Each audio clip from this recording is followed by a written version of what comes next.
Happy Wednesday, good people, and welcome to another edition of WWT Live as part of Women's Wrestling Talk. And you know what? I thought it would be a good idea for us to go head-to-head. Now, how exactly did that work? We'll talk about that and more today on WWT Live. Howdy, folks.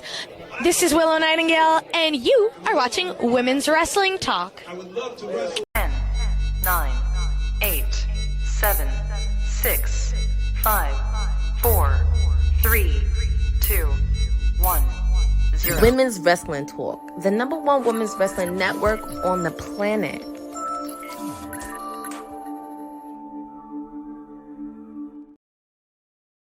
Happy Wednesday to all my good people.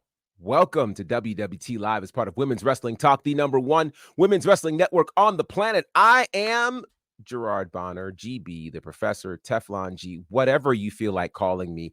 I don't know that I'm all that important today because what we're about to talk about is going to be fun, all kinds of fun. And thankfully, I am not alone. I've got a full house of absolutely incredible people, and something tells me somebody's going to be mad, but not on our team. We don't get mad about this, but so be it. We'll deal with it. Let's see. Where shall we start? Let's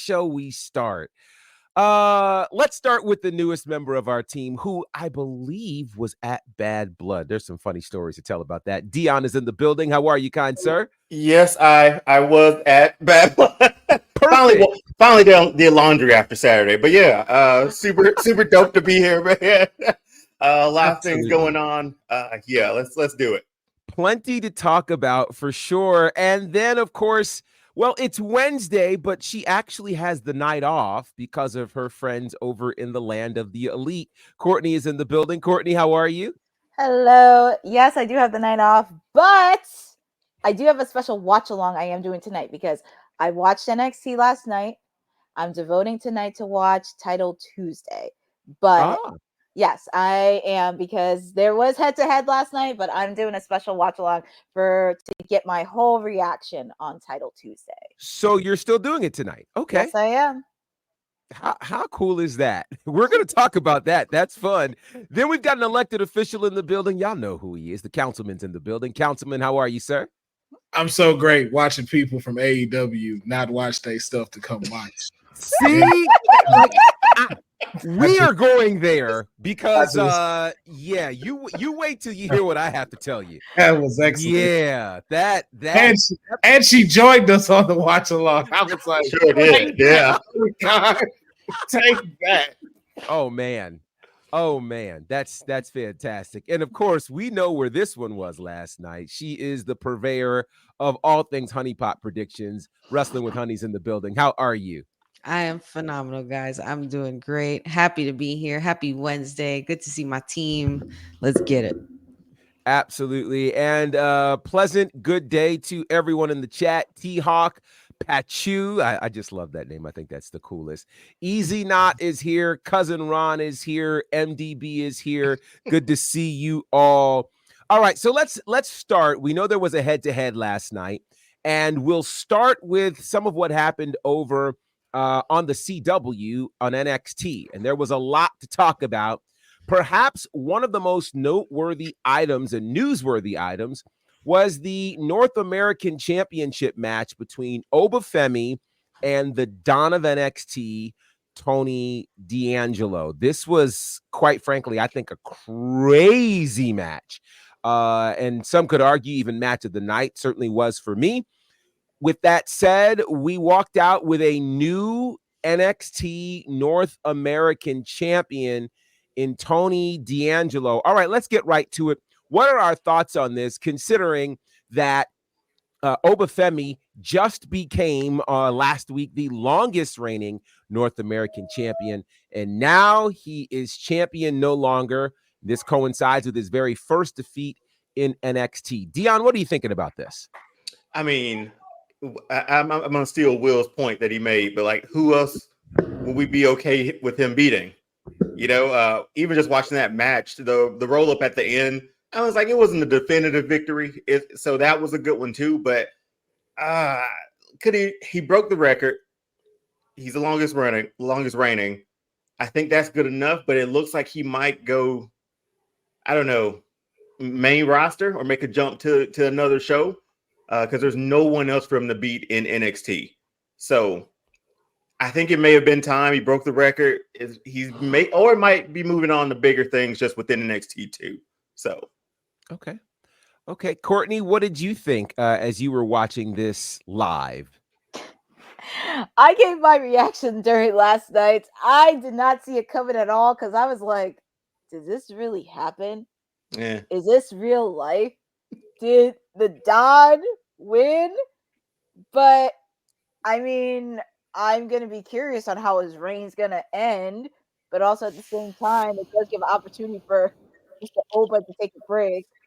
But yeah, this one I did not even see coming. But they did deliver a good match. It was a lot of back and forth, a lot of bumps taken. But, congratulations to the Don.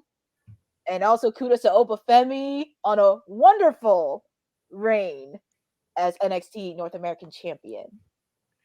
Councilman, your thoughts on this one? It was bound to happen. As Dion mentioned, I'm like, it's going to happen eventually.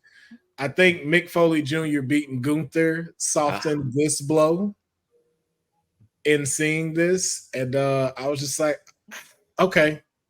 To Dion's point too, it wasn't a definitive roll up. And I think it's good for the Don. Now I just like to Courtney's point too, I wonder what does this lead to? And the thing I suggested on the post show was now that you're champ, no one should immediately get to you. Like if someone wants to challenge you, you need to act like the Don. Like they got to go through the family first. Then they get a shot with you. So it's just a chance to like really see him if this character is gonna work or do we finally just hang it up. But I'm okay with it. I think Oba needs a break, gets a chance to rest, and no matter what's next, if it's the NXT title or if it's a call up, like we know Obafemi turns heads. Mm-hmm. So shout out to the Don, man. Oh, God. Honey, you have the shades on, so I can't wait to hear what you have to say. Congratulations to the Don. But other than that, I'm not feeling it. I don't know. This is my bias kicking in and it's still fresh in my mind. And I was actually like jaw dropped when it happened, the actual pin. And I was like, all right, well, here we are. Now, I'm just curious as to where this is going to lead. Obviously, Obafemi has had quite a stellar year as North American champion. He's dominated pretty much through the whole roster, except guys like Ethan Page and Trick Williams, which are the main event players at this point. If that's the plan for Oba, then I'm fine with it. But if there's not really a direction where we're going with as far as the character of Tony D'Angelo, like as far as the Rocky stuff and all of that, like I was just not feeling that. And I'm just like, why now? To what extent what measures are you taking in order for me to truly care about this character? That's what I was pretty much left with and wondering more so what's next. But congratulations to the Don. He did it clean. He pinned him. Great. Good for him. I'm sad for Obafemi though. Very sad. Let's see what's happening over here in the chat because let's see. MDB says Trick Williams better count his days. Obafemi is on the loose. Special Nobody says Tony D sucks. That's SUQUES. Let's see. MDB says I can't ever be too mad at someone from Chicago winning a title in WWE. Eric, good to see you. This is a tough one. I felt like the writing was on the wall based on, how they were building up Tony in terms of these, the Rocky segment, and we're going to watch him train and all of the things. I felt like there was an out when he opted not to use the whatever the weapon was that they threw in the ring. Had he lost because of that, There could have been the disbanding of the family, or there could have been this internal strife or what have you. I guess my issue with this is twofold, maybe threefold. One, I don't think it was time for Obafemi to lose the championship yet. It did not feel like the 273, 74, 75 days. It did not feel like that at all. So there's that. The second thing is, I don't feel like Tony D'Angelo is a strong enough presentation to beat the Don. I honestly felt like Wes Lee was a stronger presentation, even though he was half of his size. It was far more believable to see him win versus Tony D. The third thing is, much to Honey's point, I still don't feel any level of attachment to Tony D'Angelo. I'm more attached to all of his family members than I am to him. Here's the thing. We saw this movie with the Heritage Cup, right? With him as the champion or whatever, and it still didn't make me care. I don't know what they're gonna have to do to make me care at this point about him. But be that as it may, we'll see how long this championship run goes. I do think there's a case for perhaps a third match, maybe at Halloween Havoc. And, whatever happens there happens. Good morning, Dylan. Good to see you. We have not talked ratings yet, but we're getting there. Please don't spoil it for me. Thank you. I almost have to say that now before people do it, because people will just come in and bloom, But yeah, congratulations to the Don. Yeah. Is Oba taking a break? Is he really taking a break? Is that what they're saying? I don't know. I have not heard that he's taking a break. I'm not sure as of yet. I still think it's too early. I mean, he's still in his first year. And that's a big attraction for CW too. That's a big attraction for NXT. He is. I don't see him taking a break. But we'll see. We'll see what happens. Just know when they ask you about Obafemi's reign,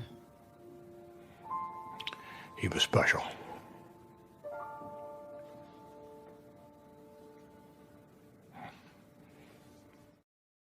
I mean, it's not like his career is over. Right. I just wasn't ready for the reign to be over. I wasn't ready for the reign to be over. But it definitely means that there are some bigger things for him, which I think it's also safe to say that perhaps he's grown out of the NXT North American Championship, which is, I think, a very fair statement for him. So there were several other things that happened on NXT last night, including this match, which served as the main event. Randy Orton, Javon Evans. I'm not sure that any of us are surprised at the result. So I guess the bigger question now is, what do you think this has done for Javon Evans to be in this main event spotlight and have this marquee match against Randy Orton? Councilman. I think it helps the other men on the roster, because you have this guy who's taking on a veteran, and you also have him now in the triple threat match for the #1 contendership again. So it's something of now it's a bar that's been put up. Hey, if I could beat Javon Evans, who went toe to toe with Randy Orton, that has to put me now more directly into the NXT championship picture. So I can see him getting more of, looks from Lexis King, from Joe Coffey again, and having them run that back. Maybe even him versus Ethan Page. I think it just kind of, it did what a rub is supposed to do for him. And I think that just helps the rest of the men's division start to have a bar to get set to get where they want to go. Courtney, your thoughts on what this means for Javon Evans, this matchup? I said this last night, and I'm going to say it today. This is his coming out party. He really shined during this match. And yes, the result was obviously Randy was going to win. But just seeing after the match where Randy acknowledged him, and it just showed that if I could be in a match with one of the best veterans in the business, then my future is bright, and I could be on the exact same level as some of the other guys at NXT. because for him to be in that match, that was definitely, even though there was a little bit of hiccups during that match, he really did. But I'm very excited on where this is going to go, and also for him to continue building that momentum after that match with Randy Orton and possibly see him in the title picture.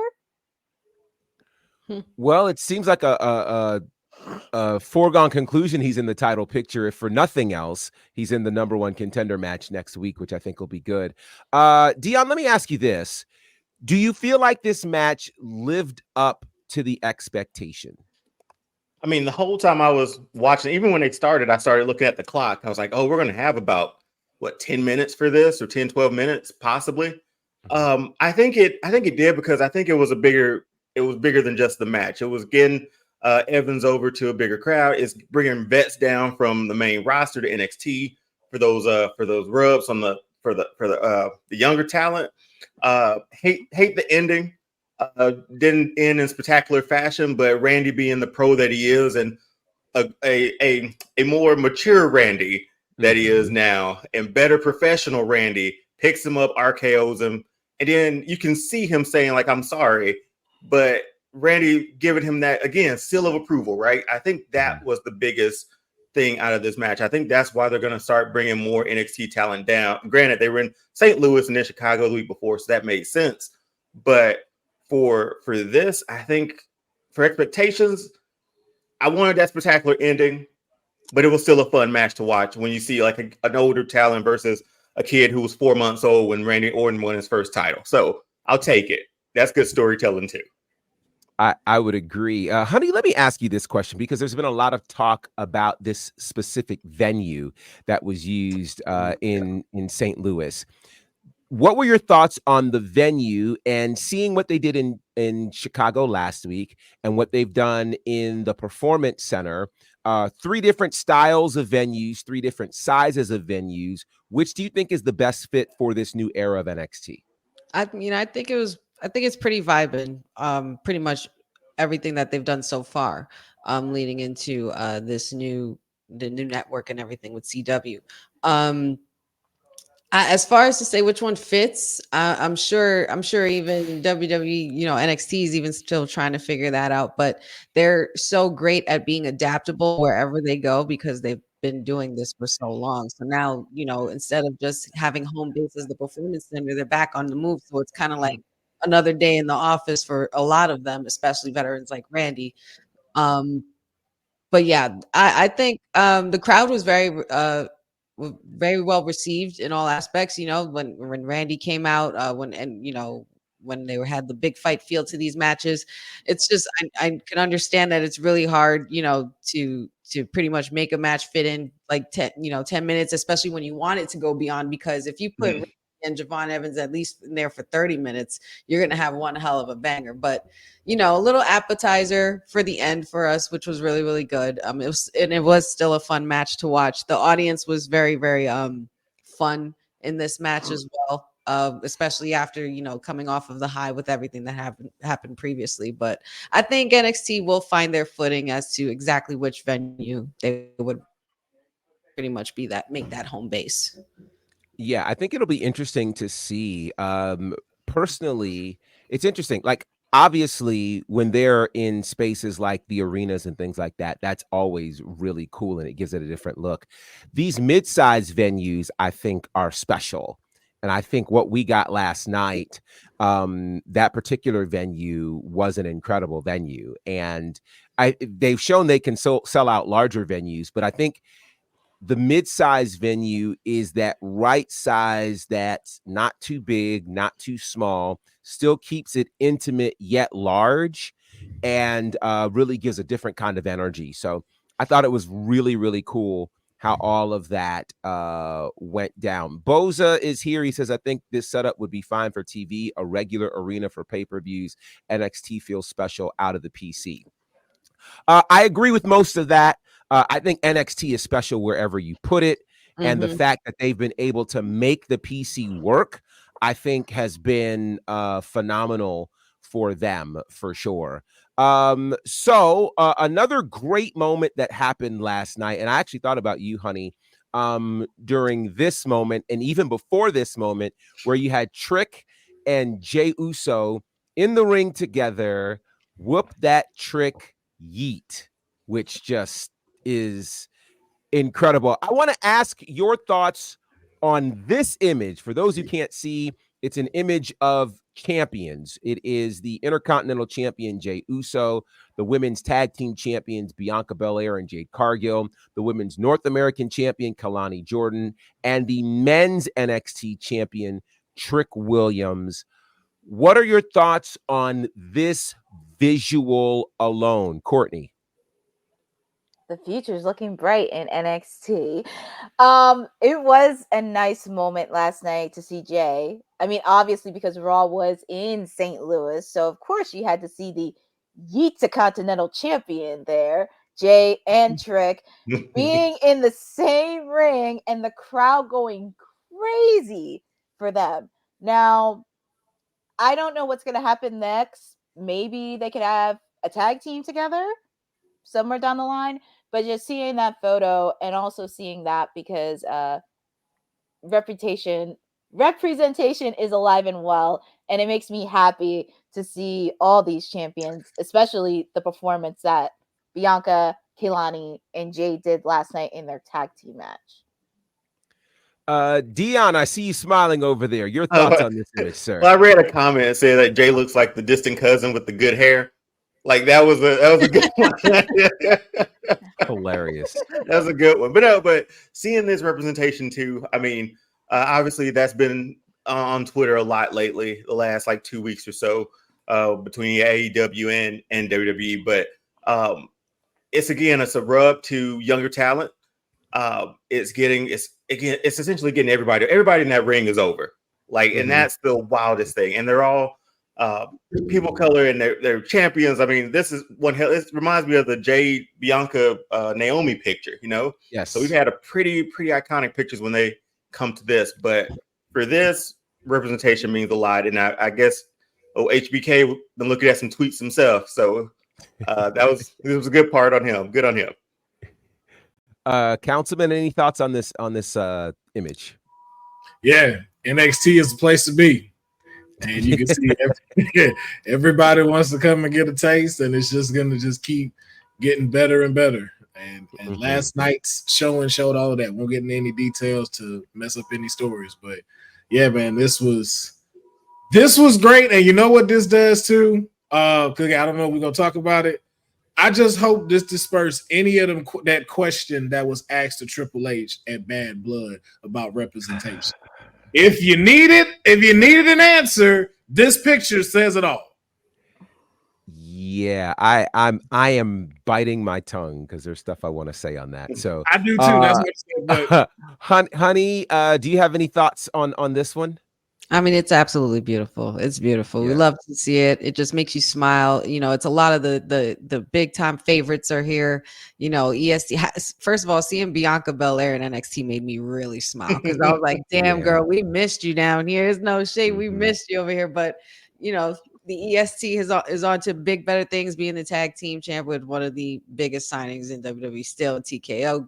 And then you have Jey Uso, Kehlani on the come up. I think it's absolutely refreshing, and it's definitely the vibe. If you're not a fan of NXT, you can't sit with us. Period.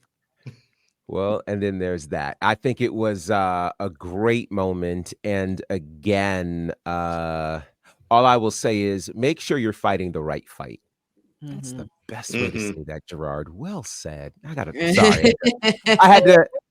Given what almost came out, that was a great moment, and this was fantastic. So, what did happen last night was a head-to-head battle for the first time since all of the media rights situations have happened involving both WWE and AEW, as we saw Title Tuesday from AEW Dynamite go head-to-head with NXT.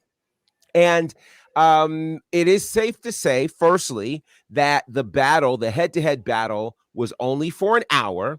That 9 to 10 o'clock hour is where that happened, as NXT went from 8 to 10 and AEW went from 9 to 11. Now then, someone said that the numbers don't lie. And so here are the numbers. Simply put, Dynamite pulled in a total of 329,000 viewers. NXT pulled in a total of 874,000 viewers. Woo.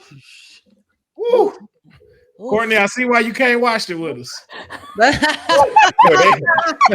needed you, Courtney. They needed you. They needed you over there, Courtney. So I have to ask this question. Normally we can hypothesize, but we have someone who has literally walked in the door waving the flag of elitism.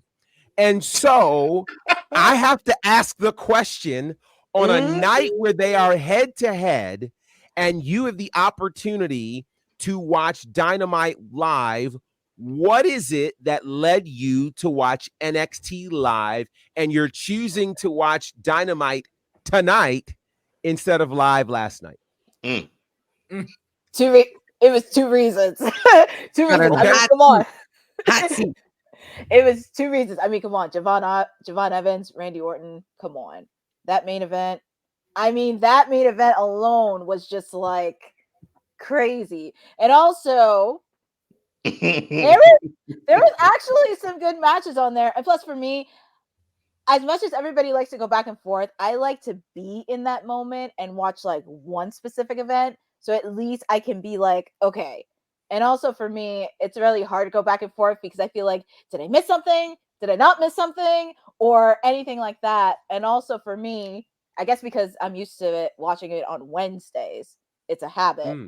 But for me, I know everybody kind of said, oh, last night's episode was not that great and all that stuff. I will be the judge of that, considering it's the last Dynamite before Wrestle Dream this weekend. So I will give my thoughts when I watch it later tonight. And also, yeah, I mean, Javon Evans, Randy Orton, Plessy and Kaylani, Jade, Bianca. Come on. Wop. That's all They not like us. They not like us. They not like us. Wow.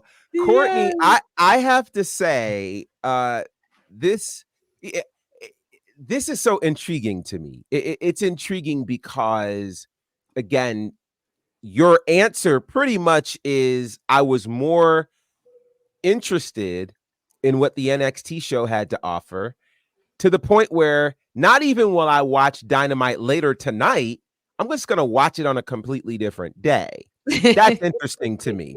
And the other thing that I think is interesting too, I think you make a good point. You're accustomed to watching it on Wednesday, so you did not make the move over to Tuesday for Dynamite, which I think also speaks to a level of investment that you have in the product. In other words, I don't want to put words in your mouth, but on a Wednesday night, when there is nothing specific to watch wrestling-wise, AEW is the answer. But when there is a choice, you chose NXT. Okay. I'm not mad at you. The way he said it. I'm not mad at you. And apparently, much like the late, great Michael Jackson, you are not alone, because about only 329,000 people last night said, I'm locked in to AEW. I also think it's a good look for NXT, who did 895 last week. So for them to only lose 20,000 viewers from premiere to the second week speaks highly of what NXT has been able to produce. So shout out to them. Okay, so what did I say? Y'all are going the crazy. Shots fired, bro. The shots fired. They were so subtle too. We don't have a lot of options for wrestling. The only thing you got is AEW. I was like, okay, so let me ask. When you go head to head, and this happens, I'm like, okay, so honey, let me ask you this question then, because 5 years ago, when it was a regular head-to-head battle between AEW and NXT, far more people were invested in the AEW product than the NXT product. Certainly during that first run, to the point where NXT ultimately moved nights from Wednesday night to Tuesday night. I'd love your opinion on what is different now about both NXT and AEW, such that we see such a wide gap. Because even when AEW was winning the war, the gap wasn't 500,000 viewers. No, half a million viewers. Yeah. It was not that. So what do you think has changed in the last 5 years with both products to make NXT seemingly must see when they're going head to head? Okay, so that's a really good question. It's interesting too, because literally 5 years ago, we were on the opposite ends of what was going on. Now it was just literally the opposite. Only NXT was moving and NXT wasn't being viewed as much as AEW. I think the advantage that AEW had then was, of course, the following of those who created AEW and who were pretty much the start in it. And it was something fresh and new, and it wasn't solely entirely based on Vince's product. I think a lot of the change now has to do with this is one of the main changes, not the biggest change, but Vince being gone. NXT 2.0 was at that point in time was changing to the colors, and that was kind of his idea. Because remember, we saw some reports, and I think we had talked about it. There was like some reports where they were pretty much concerned, and Vince wanted to change the show up or something like that, and it was just really confusing. But I think now NXT has caught their footing as far as, we know who a lot of these superstars are now, due to the proper storytelling and the proper building, and the investment into, writing in these characters in the way that they have. And I think it's also the fact that you have guys like Shawn Michaels and Paul Levesque back there that are, showing face as well. You see them on TV on NXT, which of course you would hope to expect. And everybody remembers, especially those who are our age as well, and maybe a little older as well, that's D-Generation X. So if you were a fan of D-Generation X, you're definitely going to want to see what these guys are actually booking and doing weekly with these new talents. And I think that the energy of NXT has changed so much since the whole TKO signing. I mean, with WWE period, with TKO and everything like that, NXT also kind of caught wind and went with the tide and is riding that wave of ushering them in that era, which made room for the CW deal, which made room for, guys like Obafemi and Trick Williams, and, making collaborations with the hip hop community and Sexy Red. And you had the Migos there. There's a lot of factors to consider as to why the tide has kind of changed in this way.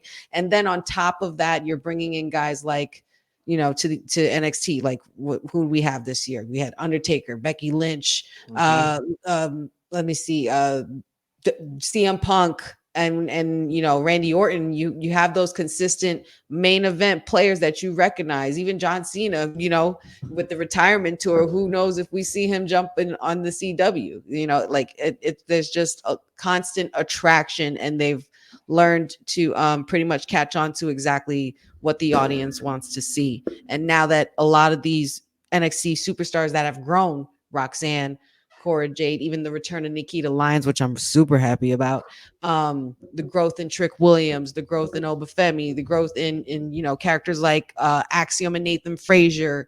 They've been really, really consistent at building the right stories and just pretty much giving the audience what they want, which was more excitement. So I mean, I shout outs to them for the viewership, because that's a big difference. It is. Dion, what differences do you see over the last 5 years between both products? I mean, very similar to what Honey said. That NXT 2.0 was tragic from the start. It didn't feel like NXT anymore. It felt like just another WWE show. It's back in good hands now. 5 years ago, it didn't feel that way. It felt like, what are we doing with these colors? What's up with the new set? Granted, it was time for a makeover, but that OG sort of NXT feel was what got us into it. Like last night felt like an OG sort of NXT. That's what it felt like. The dark lights around it was great, but AEW was an alternative. It was supposed to be an alternative when WWE was on the downside of things, right? Now, since WWE's made its way back up, everybody else is getting the rub. Every other superstar and show is gaining popularity or getting the rub off of that too. And I wrote this down too. The AEW deal was 150. I know we're early in it. 150 million, right? The CW deal for NXT was 25 million for 5. I think it was like 5 40 years or something like that. 40 okay. a year. 40 a year. So I know it's too early to say, hey, it's paying off, but at the deal that they're getting now and as high as WWE is, I think that's only going to be, that's going to be a great investment. That's a bargain probably a few years from now when we look at that for WWE and NXT there. But 5 years ago, man, WWE was not what it has been the last 2 years now, a year and a half. So yeah, we wanted an alternative with AEW. We got it. We were happy about it, but not much change from AEW. A lot changed from WWE between that 5 years. All for the better. Are you calling AEW a side chick? Is that what you said? I mean, like 50,000. They got themselves together, and we was like, "Hey, 500,000 people agreed that with." Wow. I'm not alone in this. Courtney, let me ask you this question. Given the way AEW started and how they were quote unquote winning the war, and ironically, if you'll remember the last time NXT went head to head with AEW, Tony Khan made a couple of statements. I don't think there's been any statement regarding these ratings. My question for you is, what does AEW have to do at this point to be able to become must-see television again, such that their diehard fans will increase in number and want to watch what they're doing live? What do they need to do? Number one, Tony should not make any remarks regarding WWE. Don't even make any remarks. Focus on your product. That's number one. Focus on your product and don't say anything. That's number one. Number two, they need to do well with their storylines. Most specifically, your women's division and your tag team division, because when AEW first started, that was one of the premier factors that made them great, was their tag team division. And that is really putting a blunt on it. And this is no shade against the Young Bucks, but how many teams have they faced really with legit storylines? I mean, outside of the Acclaimed and Private Party who beat them, there hasn't been any memorable storylines there.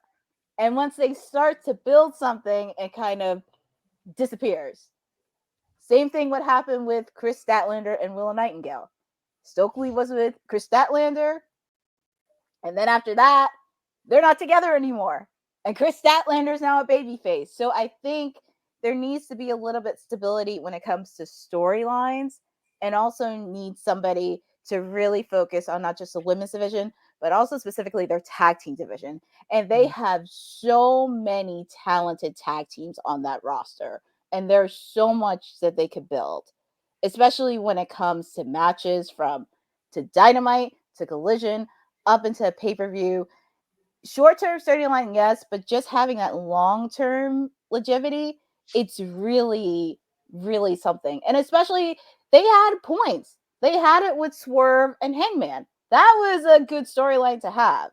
And also having Bryan Danielson leading up to All In, because he was on his road to retirement. But it just needs to be a little bit of stability when it comes to those storylines, because they have the talent to do it. It's just have to figure out what is what. Fair enough. Councilman, I saw you over there rocking. Did you have something you wanted to add, sir? I just can't believe Dion said AEW is a side chick. Yeah, that Wow. that got me. That got me. That's that got me. But Courtney just said the best for all of it. Like, Okay, just hire Courtney and get her to do all that for y'all. Otherwise, I stick by what I say. Like, yo, it smelled like WCW all over again. And I'm not gonna be surprised if you see Triple H doing the interview, and it's just like, yep, TKO is acquiring AEW. Wow. Yes. We bought our competition. Oh God. 2001 all over. Wow. 2001 all over again. Well, I don't want to spoil too much for you, Courtney, so I'll only mention one thing, and that is last night was supposed to be a one-on-one match to determine the number one contender for the women's championship between Britt Baker and Willow Nightingale. However, Britt Baker apparently got very sick, could not attend, and so Tony Khan, which, by the way, did his first TikTok in 2 years and decided to use this as the subject of his first TikTok for 2 years. Okay. Yeah. So instead of having Willow fight another former world champion, have her fight 3. Sure, that seems very fair. Either way, Willow Nightingale comes out as the number one contender, and she will be battling for the world championship against Mariah May. That's going to happen this Saturday. Here's the question. And Councilman, I know you're not a big AEW guy, but I'm curious to get your thoughts on this. Does Willow Nightingale walk out of Wrestle Dream as the AEW Women's World Champion? I mean, maybe. Ain't no story there. So never know with Tony Khan. He just may just, you know what? Willow's gonna get it tonight. And that be it. Like, there's nothing built here. They're gonna rock, paper, scissors for it. Saturday? Rock, paper, Not scissors. rock, paper, Yes. scissors. Man. That's oh what it man. feels like. It's just like, you know what? Both of y'all do this. Whoever win getting the belt. Like, ain't no story Wow. behind this. And it's just like, okay, you're going off of, which I think is still like leading to what we just talked about. Your problem is you're setting this up like sports bouts. Like, she won. Now it's Willow Nightingale versus your champion. Yeah, but where's the backstory in this? I get they're both great athletes, but you've built nothing to this. So with you asking me that, that's what this leads to. I don't care who wins. I'm not invested. Will it be a good match? Yeah. But what you asked us, I think a week ago, has continued to trickle to be the question. What do you care more about? The in-ring performance or the charisma? And as we all said, we want the charisma. There's no charisma behind this match. So I'm just like, but if I had to pick Mariah May, just because she's been doing great. Courtney, do you have any thoughts on this? Who walks out as the women's champion on Saturday? Mariah May or Willow Nightingale? I've enjoyed Willow so far this year. I know they met during the Owen Hart women's tournament, which was a good match, by the way. And I think there should have been, I know they mentioned it previously, like last week or a week ago, but I just kind of wish it was built up a little bit longer because I feel like there could be some chemistry there. As much as I would love for Willow to see, I do see future potential as champion. I do see her getting the belt, but not right now because this right now it's Mariah May.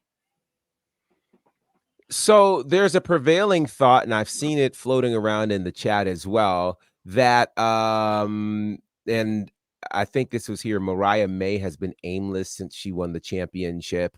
I saw someone else mention that Mariah is boring as champion. Dion, do you feel like Mariah May's reign is one that needs Willow Nightingale to become champion? I mean, at this point, and I'm co-signing a little bit for Will, it's like it felt aimless because there hasn't really been anything there. Like it just, I don't want to take up too much time, but it just feels like I don't care. And that's a bad thing to say, is that because I love wrestling and I'm like, I want to watch this match. I want things to succeed, but you got to give me some stake in the game, man. Like I gotta have a feeling of why I want to be there. And just as a run now, it's like just been, unfortunately, just a person with a title, or no hunt, no defense, no meat on that, no meat on that bone, to say the least. All right. Honey, your thoughts? Does AEW need Willow Nightingale to win this match on Saturday? You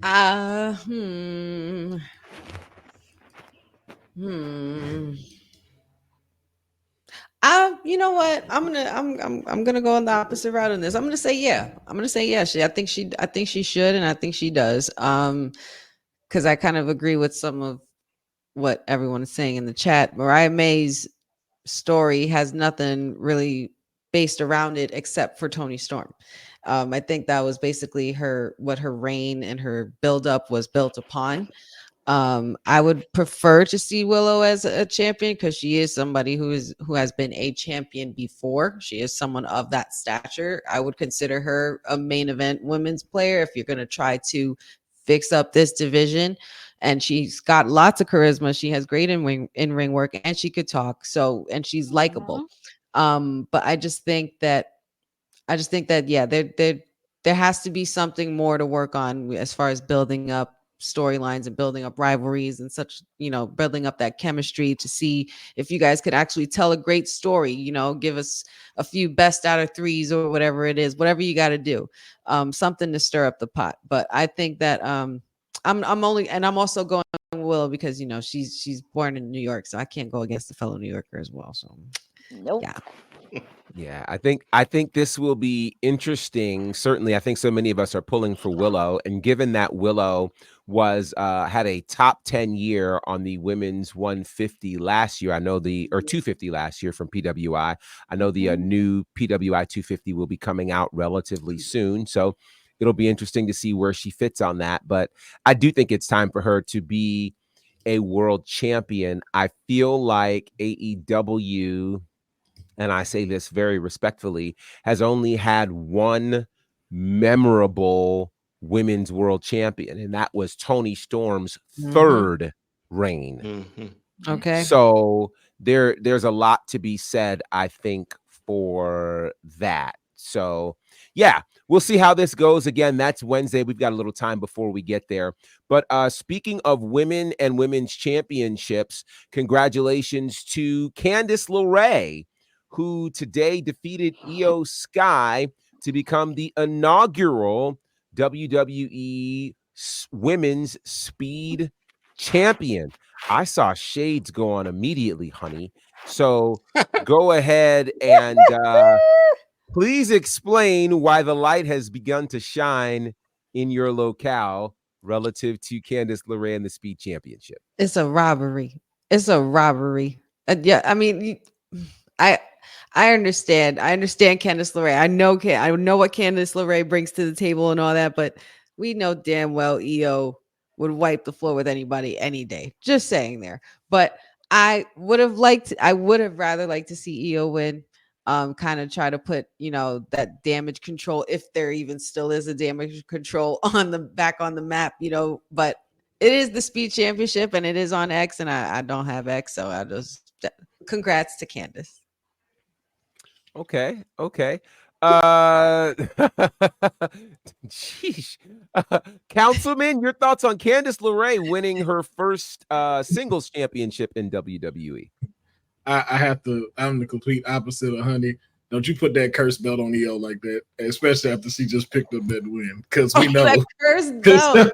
This still is not. Why are we calling it a curse? Why is it curse? Because it's still not going to get Candice on television. We all know this. But wait, wait. That's not the goal. No, it's just it. What does this do? That's all I'm saying. What does this do for Candice LeRae? Gets the social media attraction. There's a lot of them wrestling fans on Twitter. I think we have to get good with a couple of things. And I'm sorry to interrupt your answer like that. No. So wait, finish your answer. No. You look like you about to say something dope. No, you look like you about to say something dope. No, my thought is I think we have to get to the space, and this is what's interesting. This is where I think we as fans at times have not updated our level of expectations with where the industry has moved.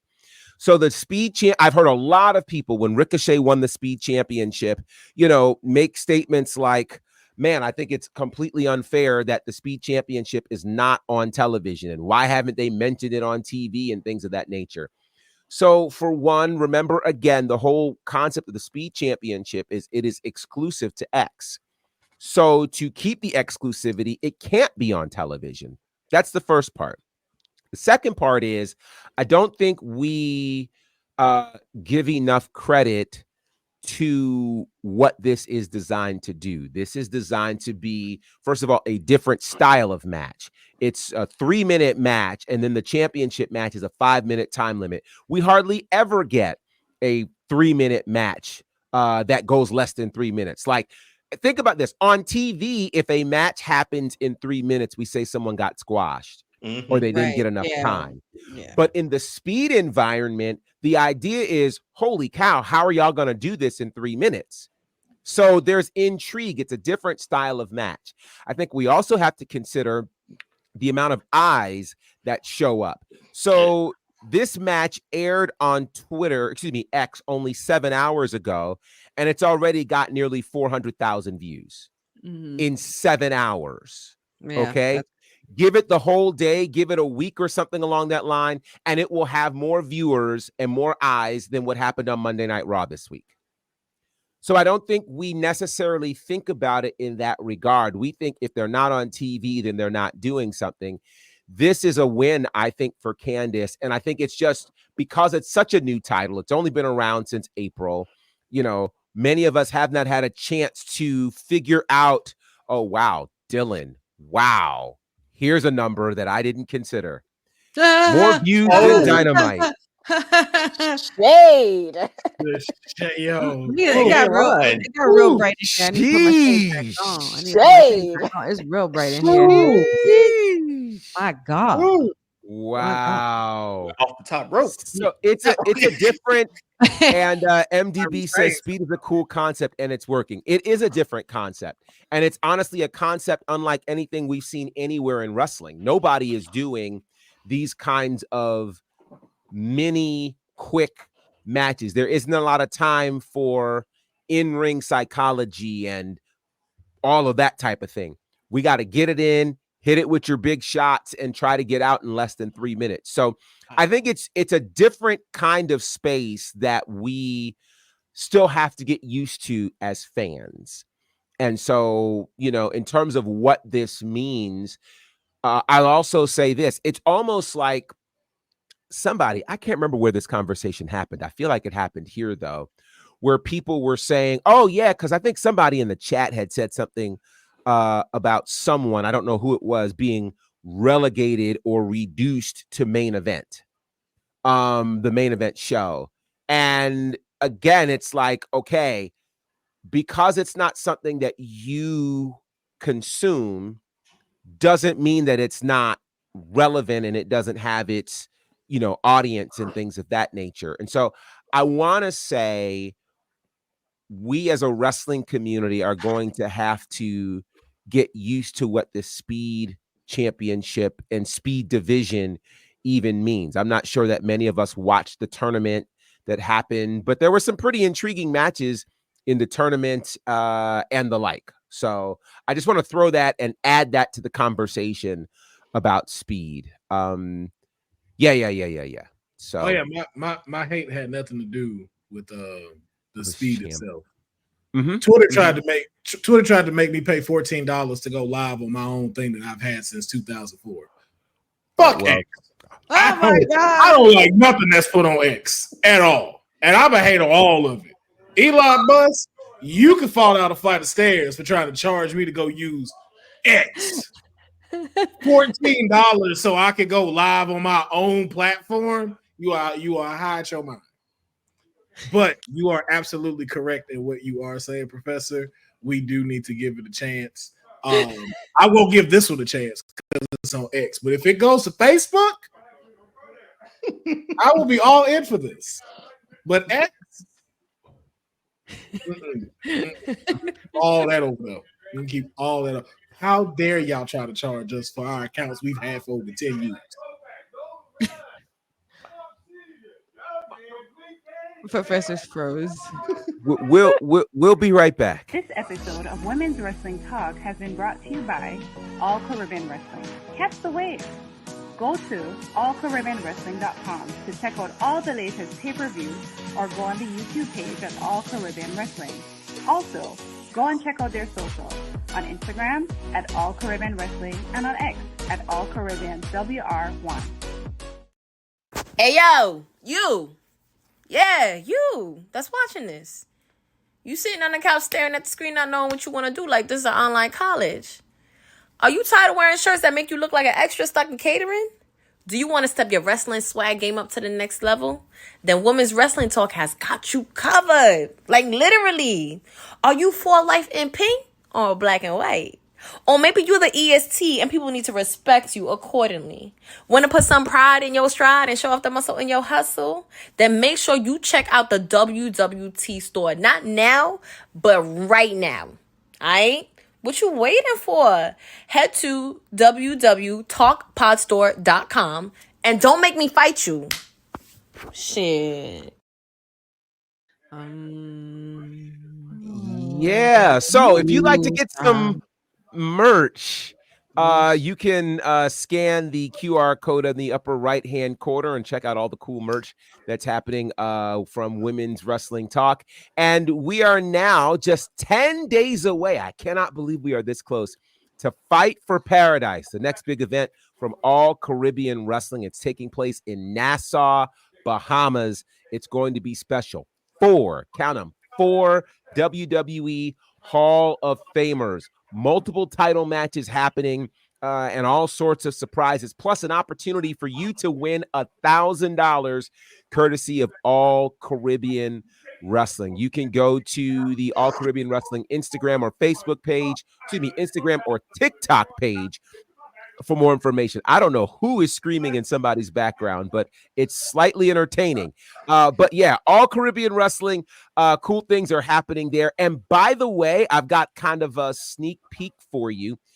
If you're interested in seeing some of the action that took place at the Jam Slam show that was in Kingston, Jamaica, just a couple of weeks back, one of the matches has just hit YouTube. So you can go to the All Caribbean Wrestling YouTube page, check it out. For those who'd like to hear what it sounds like for yours truly and the boss lady doing commentary, that's your opportunity. So go check it out. Let us know what you think. But again, look out for Fight for Paradise. 10 days away. Not too late for you to get there to the Bahamas. Some really, really cool things happening with All Caribbean Wrestling.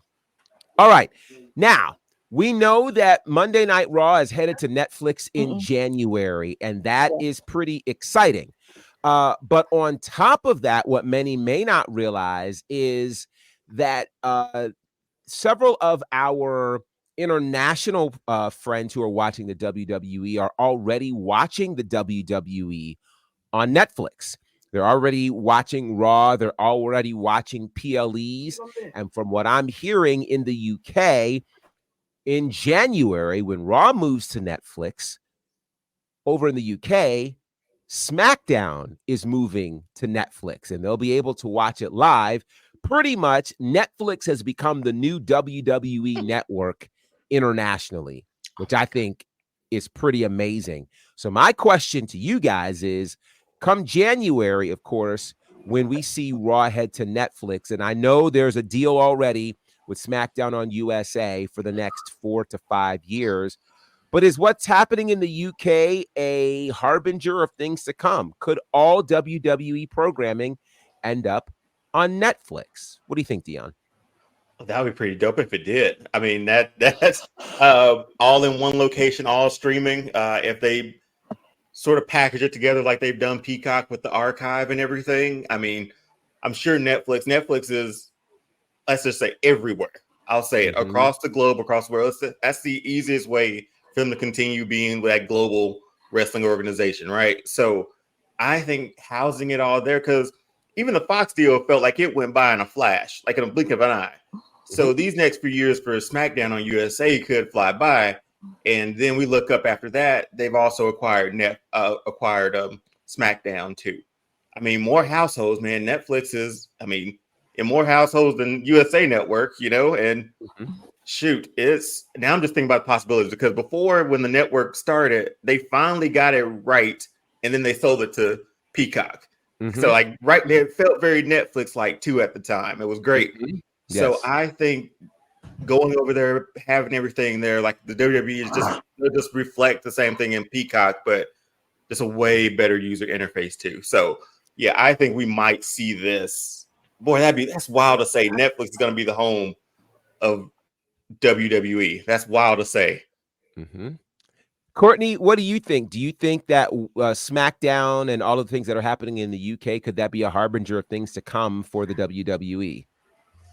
I do think this could be a really good opportunity to have everything all in locked, because everything in the one space that would help out everybody instead of going to different channels, such as like when Raw was on USA or SmackDown was on UPN and Fox and had to figure out what time it was, and just having oh my God, are the producers' comments, but just having everything locked into one thing, it would just be beneficial. Considering Netflix is already all international, it would just be a good win. And also considering Peacock, as to point Dion, WWE Archive is all on Peacock, so everything in one spot would be a win-win for WWE. So this is interesting, besides the fact that the chat is going crazy about Netflix and whatever wrestling move they can come up with. Let me pose this question, because perhaps we're closer to this than we think. Now, SmackDown, as we know, they just signed this 5-year deal with USA, so they're going to be on there. Right now, it looks like until what year are we in? Till 2029. I couldn't remember what year we were in. Here's what's interesting, guys. The Peacock deal with WWE ends February of 2026. So we're not that far away from this. With that said, honey, do you think the WWE network as we know it is heading to Netflix in 2026? I think that's an absolute possibility. I think that's an absolute possibility for sure. It would be an awesome move. It's already a pretty big deal, no pun intended, considering the deal that they've made coming into January.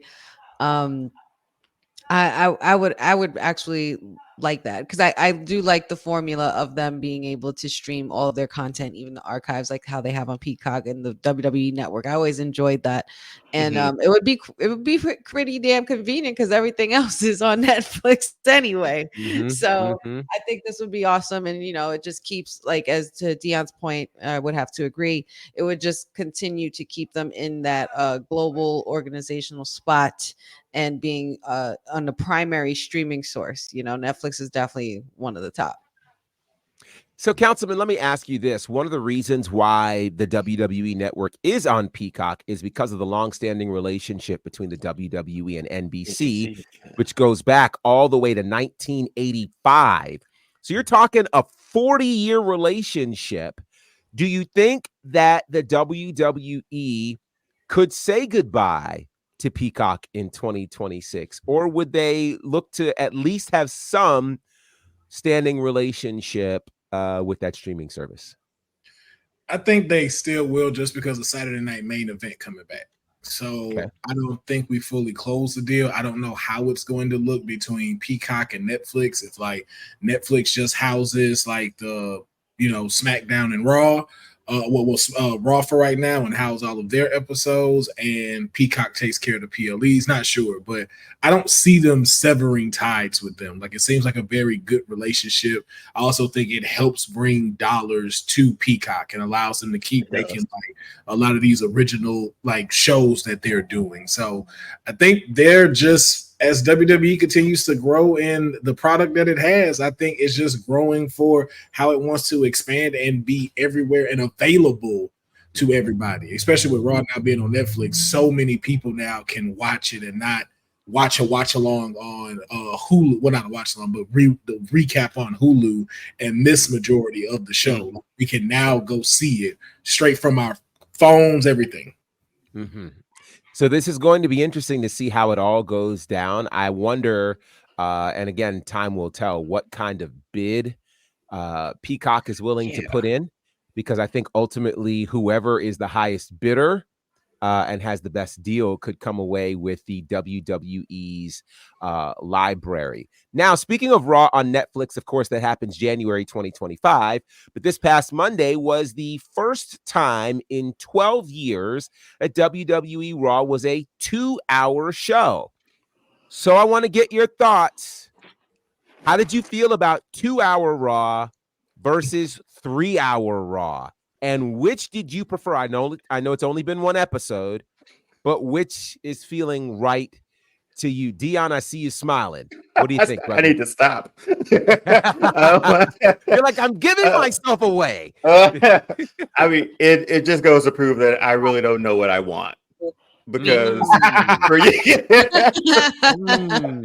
because for years we've been saying, oh my God, this is too long. That third hour is a drag. Oh my. And now we go back to 2 hours and it felt like I missed something. You know, it's like it felt like there could have been more. Obviously, we've been three hours, so we were missing a lot. But it didn't, the reason I felt like it worked Attitude Era, Ruthless Aggression Era, because it was just chaos television. It was like Crash TV. It had to move fast. And it showed the times, right? Now we've moved into, again, we're telling a lot more better stories with a lot of different characters. 2 hours didn't get us that last week. You blink and it was over. So again, it just proves that I have no clue what I'm talking about. That 3 hours, as much as Triple H says that third hour is hard to write for, as a fan, I'm like, thank you for drudging over that third hour to make that work since 2012. So I appreciate it. But yeah, I was dead wrong. Courtney, your preference. Did you enjoy the 3-hour Raw or the 2-hour Raw? It felt so quick watching 2 hours. I actually forgot Raw actually was 2 hours before it shifted to 3. So it just felt, I think it just felt a little bit rushed in a way, because it was the first time they did 2 hours. Because when I was watching Raw, it felt like a little rushed, especially with some of the women's matches and also the segment with Liv and Dom, and also didn't see much of some of the other superstars that faced in Black Blood. We didn't hear from Damian Priest. We didn't hear much from Finn Balor. There were some superstars where it didn't feel right.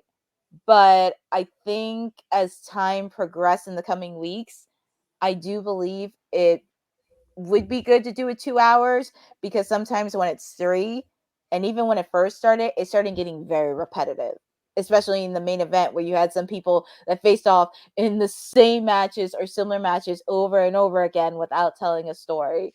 So I am going to embrace the 2 hour mark and hopefully do a better job with less fast procedures. Okay, Councilman, 2 hours or 3 hours? Man, bring my 3 hours back. 3 hours back. I would say same thing Dion say. I remember when everybody was complaining, 3 hours is too much. And I was like, nah, 3 hours gonna be fire. Now everybody's like, bring back my 3 hours. It's not just felt so quick. Yeah, that's what happens when y'all always keep playing. 3 hours. And here's the reason why. Because you're gonna miss out on so many superstars that are there. So we're definitely gonna miss out on our tag team division that ain't necessarily there either. What we didn't get to see American Made or Alpha Academy, and they're usually within that 2 hour mark when you have that like I consider the mid card hour. We didn't get to have that really. You got only one representation of that, which is Xavier Woods and Jey Uso. And then a few more other ones. And then it's like, okay, now we have to take 8 women and they only get one match. And we're going to put them in there and we're going to make that a beef that's going to end right here. And it's just like, oh, okay. Mm-hmm. But you need 3 hours because that's your flagship show, and y'all have been pumping out the better storyline matches outside of the bloodline or anything to do with the tribal chief. Y'all put out the best shows. So I'm like, yo, bring the 3 hours back. Keep SmackDown at 2. Don't ever do that crap again and tell us it's 3 and it wasn't. I'm better now about it. But yeah, I prefer Raw to be 3 hours. Honey, your thoughts? I'm not gonna lie, I love my 3 hours. I got greedy and stingy and spoiled for the last few years of my life, but it's okay.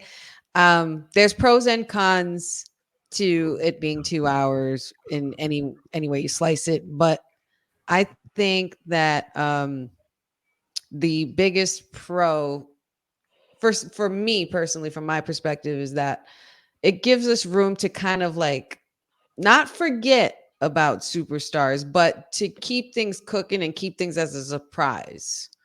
You know what I mean? It's just, sometimes, as you said the other day, Professor, less can be more. And they would just have to pretty much figure out how to pretty much not scrunch, but pretty much put together a whole 2-hour show instead of the normal 3 hours, which they've done before because they already have the experience even with SmackDown, and it used to be 2 hours. But yeah, I prefer my 3 hours. I really do. I really, really do.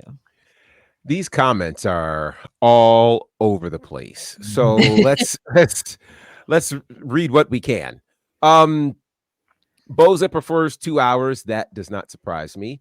MDB says 3 hour Raw usually requires more electrolytes. Eric likes the 2 hours. Lewis likes 2 hours. Dylan says 2.5 hours. MDB says y'all didn't appreciate what we had. Jeffrey says those 2 hours went by very fast. Dylan says 3 hours is a breeze when it's done right. MDB, I'm in the minority of people who didn't like the change to 2 hours. Of course, 2 hours and chill. It felt focused, but a little short. It didn't feel rushed. It felt fast paced. Let's see. There were some technical difficulties in the 2 hours too. I thought Uncle Howdy was messing with the production. Yeah, it was a very rare moment of technical issues, and so I would love to see what comes out of that. Let's see. Jeffrey says I do like getting out at 10 than 11, and I understand that. Joe says sometimes less is more. 3 hours is a great fit when it's done right. Sometimes less is more. Just ask my ex. I didn't think you could read that. Oh, golly. I just kept going, and all 3 shows are now 2 hours across the brand. Yes, they are. And that actually makes me wonder, can you call Monday Night Raw the flagship show if all shows are now 2 hours?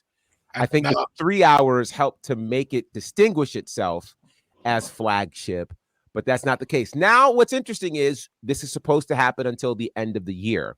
I've heard conflicting results or reports on when we go to Netflix, if it's going to be 2 hours, if it's going to be 3 hours.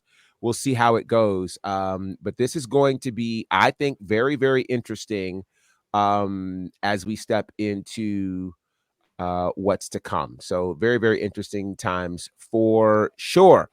Now then, speaking of interesting times, if we love DX, as some say we did, they decided to revisit history. They, of course, during some of the high moments of Raw, as Raw really started delving into the Attitude Era, had their own State of the Union. And that State of the Union spoke to words that they would not use during certain hours and certain words that they would use during other hours. Well, they gave us a 2024 version of that for NXT. And let's just say it was very entertaining. Dion, what did you think of this State of the Union from NXT's, heads being DX? It was so good. It made me go back and watch the original right after it. But I remember, like, while I watched, I was like, I remember more of this than I should at this moment. But no, it's wild to see. Like, these are the two guys, the faces of WWE and NXT. Mm-hmm. And when we look back at that first video of them with China, you're like, these guys are gonna like talk themselves out of wrestling. You know, like that's they're gonna be out of it, but now they're running it.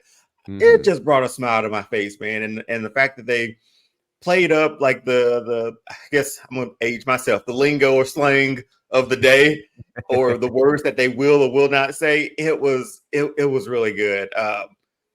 It looks like everybody in WWE is having fun, and when it looks like they're having fun, that's the best for us. So I absolutely love this.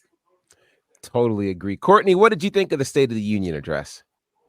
I did not get a chance to watch it, but I did hear from the comments people did enjoy it.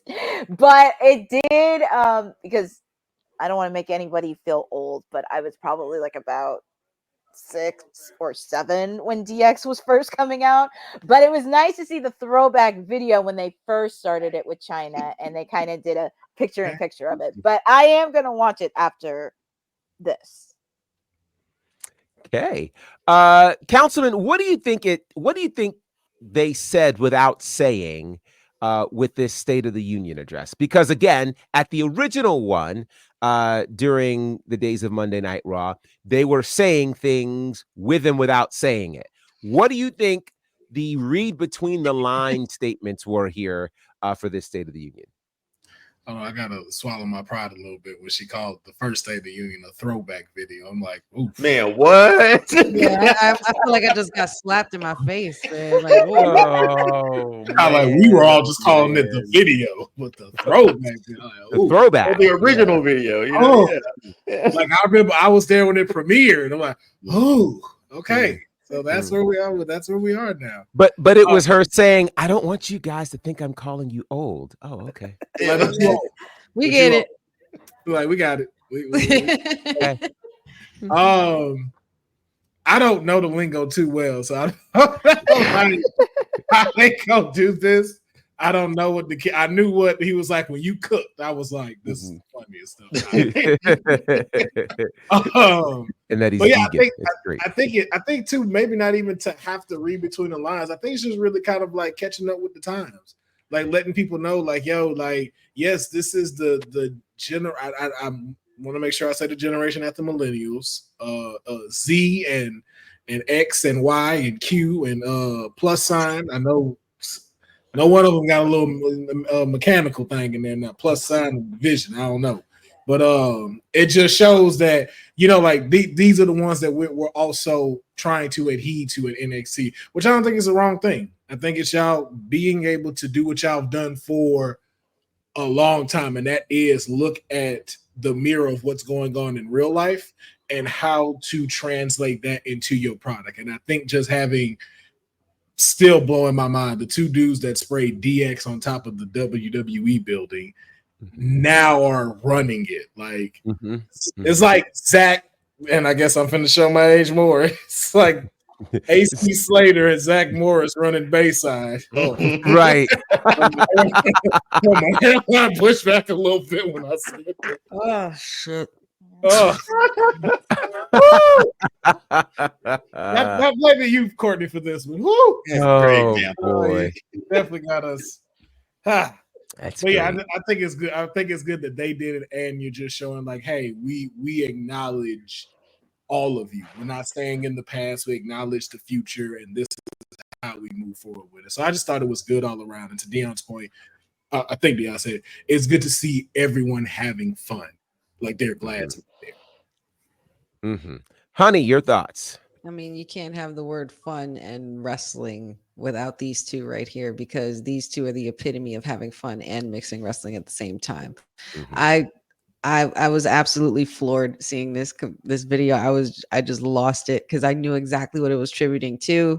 I knew exactly what I remember where I was when I first saw it, and now it's just like, wow, you know, you two adorable old farts, you continue to keep booking and keep killing the game because we just love it. We love it. There's nothing that these two can do wrong for me as far as the way they've been booking. They're just doing such a phenomenal job. I think it's just their way of just being like, is this good? Okay, keep watching because we got more. We're gonna mess your head up by the end of this year. That's all I took this as. And I was just like, well, I'm ready for the ride, and I'm always down with that. Shawn Michaels took me out when he was like, I don't even know where I'm at on this thing. Right.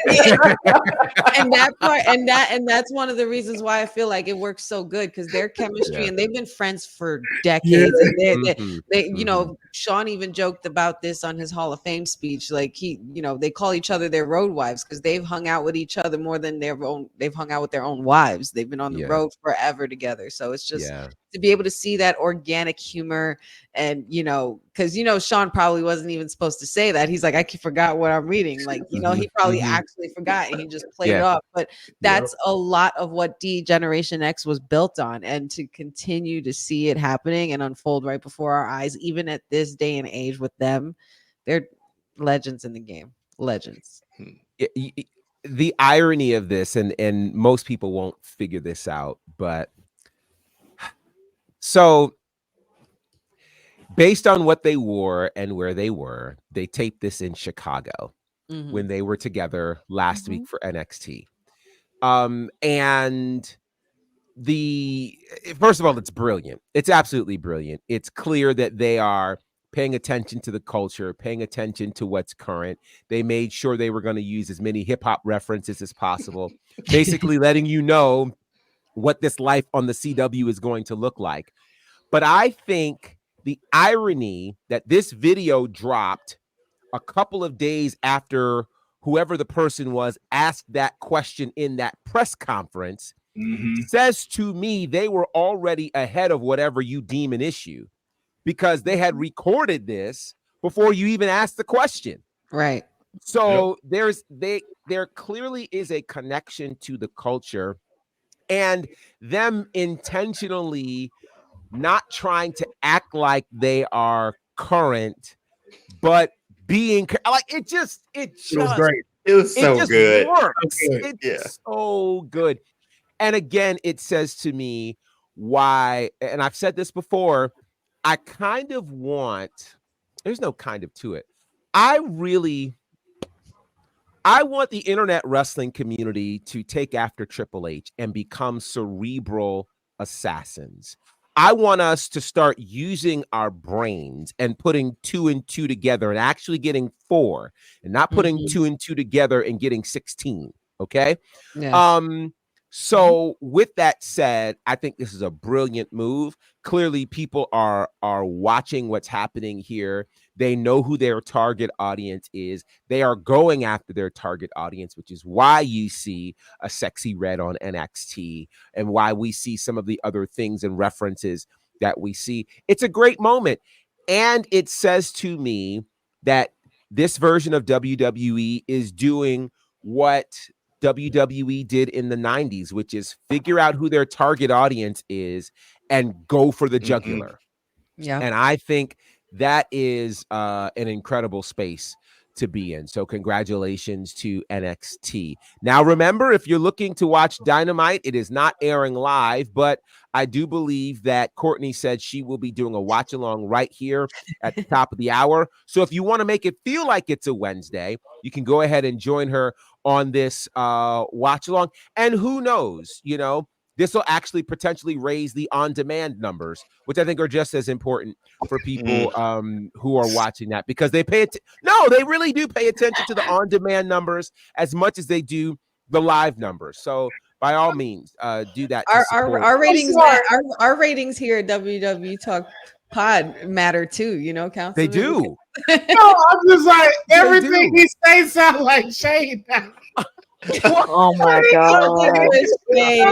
I don't think it was shade. If you want to stick around, and watch, I mean, now it sounds like shade. You saying it like that sounds.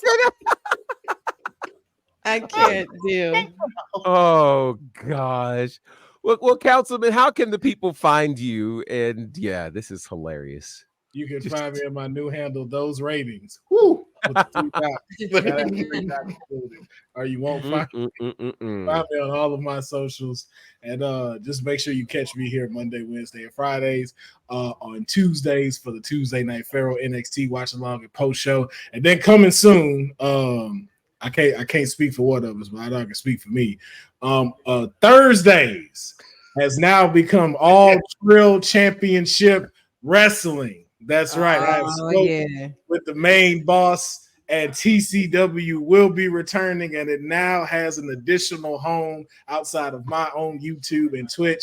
It is coming to the Women's Wrestling Talk Network, and it will be on Thursdays. Nice. All right. Dion, how can they find you?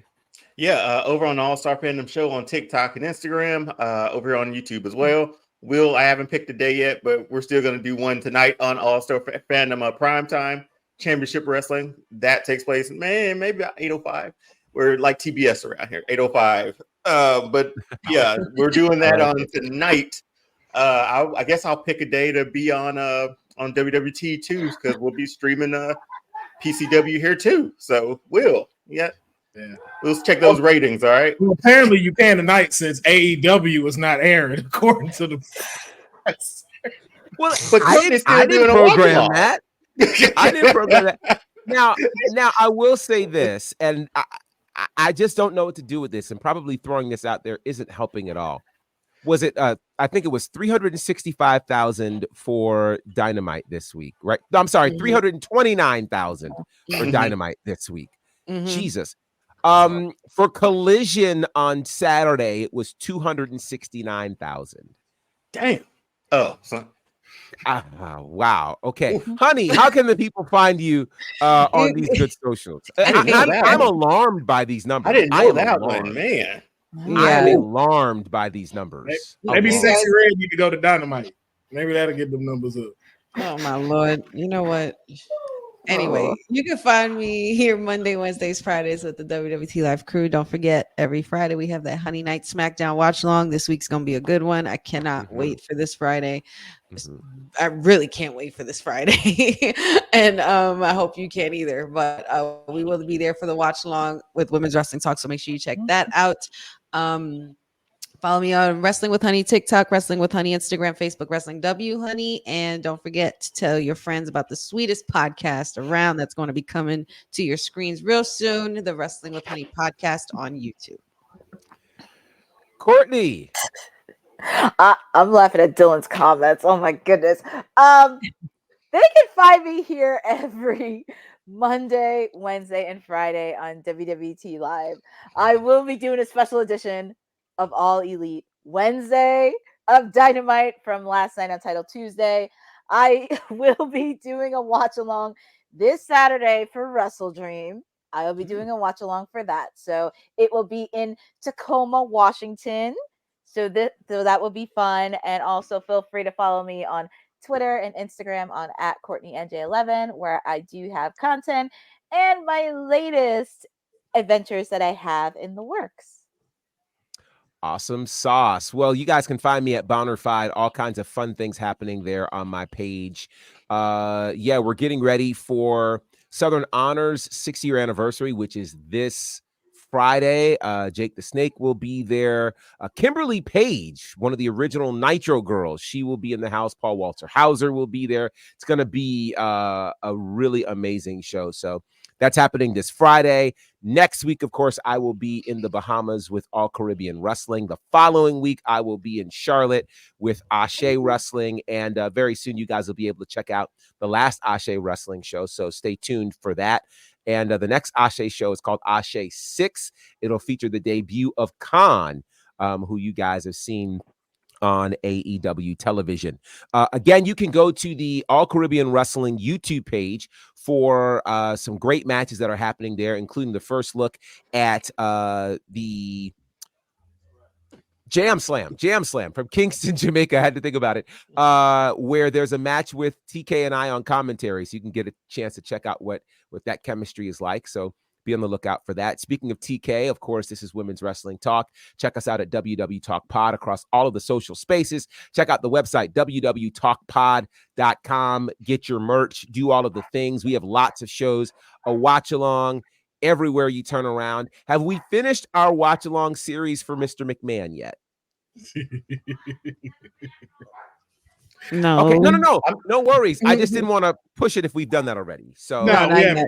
We still have the final 2 episodes. Hey, you know how the boss lady, you know how TK gets, man. You know, she's all around the world, man. You know, never she know. is. She worldwide.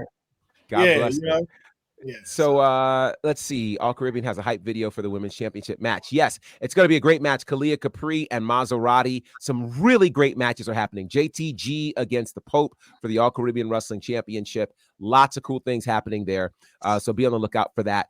Shout out to all of you in the chat. Boza, Jeffrey, Dylan, Pachu. I like saying it that way. Cousin Ron, Special Little Nobodies, MDB, Zach. There are lots of you guys and some beautiful numbers that I'm seeing here. So thank you all, Eric and all of the team, for joining us. There's just nothing like conversation with you all. I absolutely appreciate it. Make sure you're hanging out with us here at Women's Wrestling Talk, where we are the #1 women's wrestling network on the planet. Peace. Thanks for joining WWT. Don't forget to like us on all social media platforms at WWTalkpod. Like and subscribe on all video and audio platforms like yesterday, my G. And check out our website at www.talkpod.com. Thanks for watching Women's Wrestling Talk, the #1 women's wrestling network on the planet.